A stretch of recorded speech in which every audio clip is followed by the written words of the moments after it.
എല്ലാവർക്കും നമസ്കാരം. ഞാൻ നിങ്ങളുടെ വിനീത് നമ്പൂതിരി. ശ്രീമദ് ഭാഗവത പഠനത്തിലേക്ക് എല്ലാവർക്കും സ്വാഗതം. പ്രഥമ സ്കന്ധത്തിലെ 3-ാമത്തെ അധ്യായത്തിലെ 9-ാമത്തെ ശ്ലോകമാണ് ഇന്ന് നമ്മൾ പഠിക്കാനായിട്ട് പോകുന്നത്. ശ്ലോകം നോക്കാം. തുര്യേ ധർമ്മകലാസർഗേ നരനാരായണാവൃഷി ഭൂത്വാത്മോപശമോപേതമകരോ ദുശ്ചരം തപാ. ഒന്നുകൂടി ശ്ലോകം നോക്കാം. തുര്യേ ധർമ്മകലാസർഗേ നരനാരായണാവൃഷി ഭൂത്വാത്മോപശമോപേതമകരോ ദുശ്ചരം തപാ. ഇനി ശ്ലോകത്തിൻ്റെ അന്വയം നോക്കാം.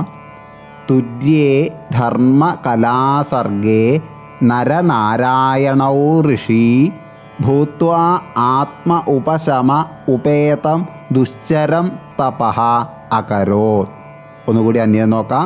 തുര്യേ ധർമ്മകലാസർഗേ നരനാരായണൗ ഋഷി ഭൂത്വാ ആത്മ ഉപശമ ഉപേതം ദുശ്ചരം തപഃ അകരോത്. ഇനി ഈ ശ്ലോകത്തിൻ്റെ പദങ്ങളായിട്ട് നോക്കാം. തുര്യേ ധർമ്മ കലാ സർഗേ നര നാരായണൗ ഋഷി ഭൂത്വാ ആത്മ ഉപശമ ഉപേതം അകരോത് ദുശ്ചരം തപഃ.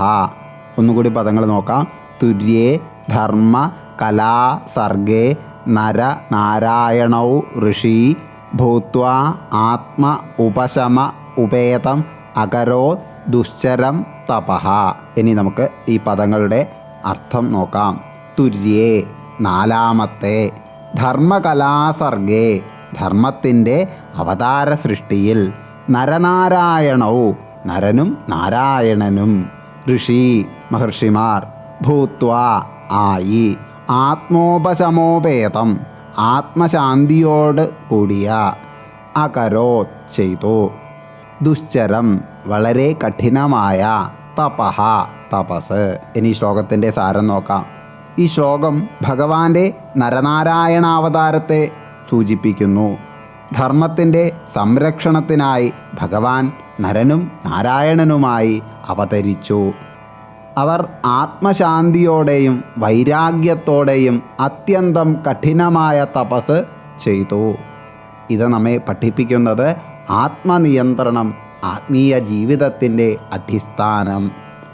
ധർമ്മ സംരക്ഷണത്തിനായി ഭഗവാൻ അവതരിക്കുന്നു എന്ന് ഈ ശ്ലോകം നമ്മളോടായിട്ട് പറയുന്നു. നിങ്ങളുടെ വിലയേറിയ അഭിപ്രായങ്ങളും നിർദ്ദേശങ്ങളുമെല്ലാം കമൻ്റായിട്ട് രേഖപ്പെടുത്തുക. ഈ ചാനൽ ഇതുവരെ സബ്സ്ക്രൈബ് ചെയ്യാത്തവരുണ്ടെങ്കിൽ തീർച്ചയായിട്ടും നമ്മുടെ കുടുംബത്തിലേക്ക് അംഗങ്ങളാവുന്നതിന് വേണ്ടി സബ്സ്ക്രൈബ് ചെയ്യണമെന്ന് അഭ്യർത്ഥിക്കുന്നു. തുടർന്നുള്ള ശ്ലോകവുമായിട്ട് നമുക്ക് അടുത്ത വീഡിയോയിൽ കാണാം. എല്ലാവർക്കും ഭഗവാന്റെ അനുഗ്രഹമുണ്ടാകട്ടെ.